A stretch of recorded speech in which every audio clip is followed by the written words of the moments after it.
অবশ্যই আমি একজন ছেলে, বাট আমার ভয়েসটা এরকম ন্যাচারাল জন্ম থেকেই। জীবনে প্রথম তুমি, শেষ ভালোবাসা, তোমাকে নিয়ে আমার যত শত আশা। আমার ফ্রেন্ড সার্কেল যারা আছে সবাই আমার বিষয়ে জানে। সবাই তো জানে? হ্যাঁ, অবশ্যই। আর হচ্ছে রাস্তাঘাটে একটু অসুবিধা হয়, এটা নিয়ে আমার কোনো ইয়া নাই। আমরা ছেলে হিসেবেই দেখতেছি, কিন্তু কথা বললে মনে হচ্ছে মেয়ে। এই জিনিসটা তো আপনিও ফেস করেন, তাই না? না, এটা আমি ফেস করি না, কারণ হচ্ছে আমার আমার দিক থেকে আমার পুরোপুরি স্বাভাবিকই মনে হয়। এটা আপনাদের কেমন লাগছে সেটা তো আমার দেখার বিষয়। আসসালামু আলাইকুম দর্শক, আমার সাথে যিনি দাঁড়িয়ে আছে তাকে দেখতে পাচ্ছেন। সেম ছেলেদের মতোই চেহারা, কিন্তু কণ্ঠটা হচ্ছে মেয়েদের মতো। আমি এই জন্য আসলে ওনার সাথে কথা বলতে আসা, কথা বলবো, আপনারা দেখলেই বুঝতে পারবেন। আসসালামু আলাইকুম ওয়ালাইকুম আসসালাম। ভাই, কেমন আছেন? জি আলহামদুলিল্লাহ ভালো আছি, আপনি কেমন আছেন? জি আলহামদুলিল্লাহ ভালো। অরিজিনালি তো আপনি মানে আপনাকে ভাই বলা যায়, তাই না? জি অবশ্যই। মানে আপাতত আর বলতে হবে না। কেন, আপনার সন্দেহ আছে নাকি? না, আমার সন্দেহ নয়, বাট আপনার কণ্ঠটা তো আসলে আমার যেমন একটা মোটা কণ্ঠ, আপনার কণ্ঠটা একটু মেইলি কণ্ঠ, এটা কি আপনি জানেন? হ্যাঁ, আমার ভয়েসটা একটু চিকন। চিকন? জানি, হ্যাঁ। এই কণ্ঠ দিয়ে কি খালি পোলা পোলা পড়াইছেন নাকি? কেন আমি ছেলে পটাতে যাবো? আমি একজন ছেলে, আমি অবশ্যই একজন মেয়ে পটাবো, আমি ছেলে পটাবো কেন? এই কণ্ঠে মেয়ে পটে? কেন, আপনি কি মানে কোনো ছেলে পটান নাকি?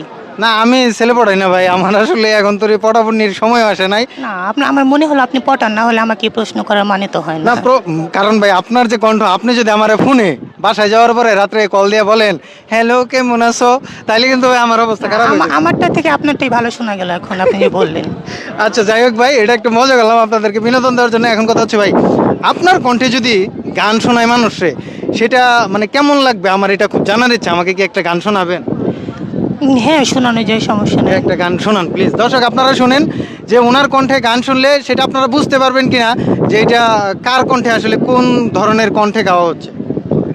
এখন কি গান বলবো, এখন মনে আসতেছে না একজ্যাক্ট। আপনি মানে বলে দেন যে এরকম একটা, আমার মনে আসতেছে একটা না। বাংলা যে কোনো একটা প্রেমের গান গান, রোমান্টিক গান। জীবনে প্রথম তুমি, শেষ ভালোবাসা, তোমাকে নিয়ে আমার যত শত আশা। আর পারি না ভাই, আই বলি। এইটা দেখেন, এই কথা শোনার পরে, এই কণ্ঠ শোনার পরে আপনারা কি বুঝতে পারছেন যে এটা ছেলে গাইছে না মেয়ে গাইছে? প্রয়োজনে এই ভিডিওটা আপনারা আবার ব্যাগে যে একটু শুনে দেখেন, বুঝতেই পারবেন না। আচ্ছা ভাই, এমনিতে আপনার কোনো স্টোরি নাই যে এই কণ্ঠ দিয়া কখনো আপনার বন্ধু বান্ধবরা পড়াইছেন, বা আপনার ফ্যামিলি মেম্বার কারোর সাথে দুষ্টুমি করছেন, এরকম হয়েছে কখনো? ফ্যামিলি মেম্বার বলতে ফ্যামিলি মেম্বার সাথে দুষ্টুমি করা হয়নি, বাট ফ্রেন্ড সার্কেলের ভিতরে দুষ্টুমি করা হয়েছে। মানে কিভাবে? আপনি যদি মানে হ্যালো বলে একটু দুষ্টুমি করেন, তো মানে ধরেন অপর প্রান্তে কেউ আছে, তার সাথে একটু মজা করেন তো। আচ্ছা, এটা তো এভাবে হয় না, এটা হচ্ছে আপনারা যখন করি সেভাবে।